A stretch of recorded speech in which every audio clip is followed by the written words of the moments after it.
Soma's baking and cooking থেকে আমি সোমা বলছি। আজ আপনাদের সাথে শেয়ার করছি একটা দুপুরের লাঞ্চের রেসিপি।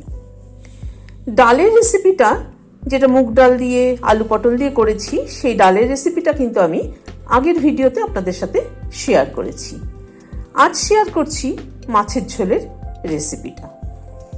মাছের ঝোলটা কিন্তু খুবই হালকা পাতলার উপরে একটা মাছের ঝোল। বেসিক্যালি মাছের ঝোলটা রসুন বাটা আর টমেটো পেস্ট দিয়ে করেছি। তাহলে চলুন দেখতে থাকি কি করে মাছের ঝোলটা বানালাম। এখানে 4 পিস মাছ নিয়েছি। মাছটাকে একটুখানি নুন আর একটু হলুদ দিয়ে মাখিয়ে নিচ্ছি।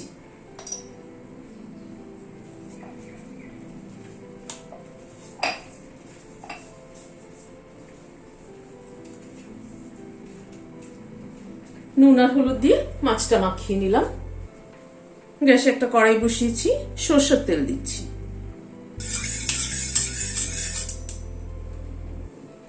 তেলটা গরম হয়ে গিয়েছে, মাছটা ছেড়ে দিচ্ছি।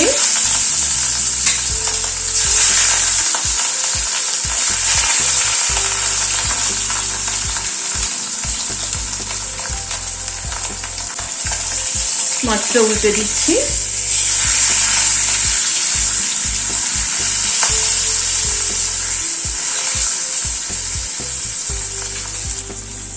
মাছটা ভেজে নেওয়ার পরে তুলে নিচ্ছি। আবার দুটো ছেড়ে দিচ্ছি।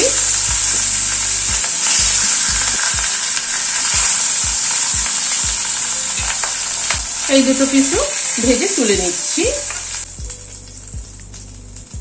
মাছটা ভেজে তুলে নেওয়ার পরে ওই তেলে 1/4 টিস্পুন মতো কালো জিরে ফোড়ন দিলাম। একটা ছোট আলু এরকম লম্বা করে কেটে আমি একটু সেদ্ধ করে জলটা ফেলে দিয়ে নিয়েছি, সেটা দিয়ে দিলাম।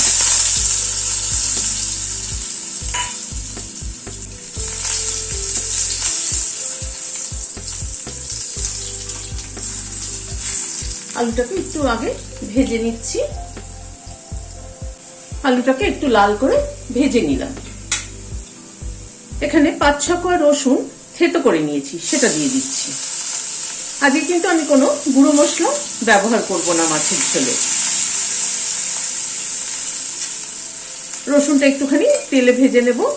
রসুনটা থেকে খুব সুন্দর একটা গন্ধ বেরোলে পরে তখন অন্য মশলাগুলো একে একে অ্যাড করব। রসুনটা লাল করে ভাজা হয়ে গেছে। এবার 1/2 টিস্পুন আদা দিলাম। এখানে দুটো কাঁচা লঙ্কা বেটে নিয়েছি, সেটা দিয়ে দিলাম।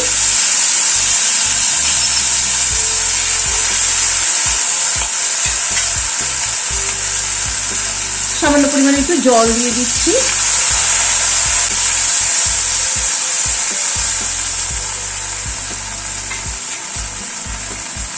হলুদ দিলাম 1/2 টিস্পুন, কম একটু। নুন দিলাম 1/2 টিস্পুন।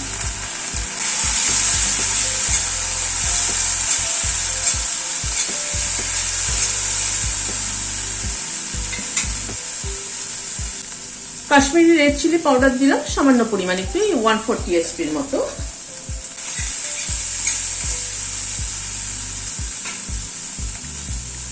আর এখানে দুটো টমেটো, ছোট ছোট দুটো টমেটো পেস্ট করে নিয়েছি, সেটা দিয়ে দিলাম। আজকে মাছের ঝোলটা কিন্তু আমি মেনলি টমেটোর পেস্ট দিয়ে এবং রসুন দিয়ে করছি। রসুনের ফ্লেভারটা যাতে ভালো মতো মাছের ঝোলের মধ্যে আসে, সেই জন্য কিন্তু তেলের উপরে রসুনটাকে ফোড়ন দিলাম। কোনো জিরের গুঁড়ো, ধনের গুঁড়ো কোনো গুঁড়োই কিন্তু ব্যবহার করব না আজকে। টমেটোটাকে ভালো মতো কষিয়ে নেব।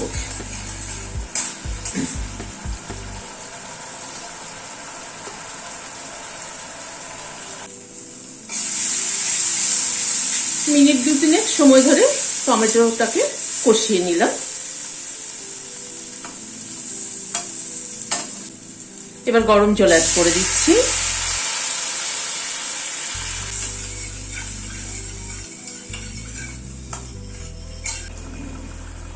ঝোলটা একটু ফুটে ওঠার পরে মাছগুলো দিয়ে দিচ্ছি।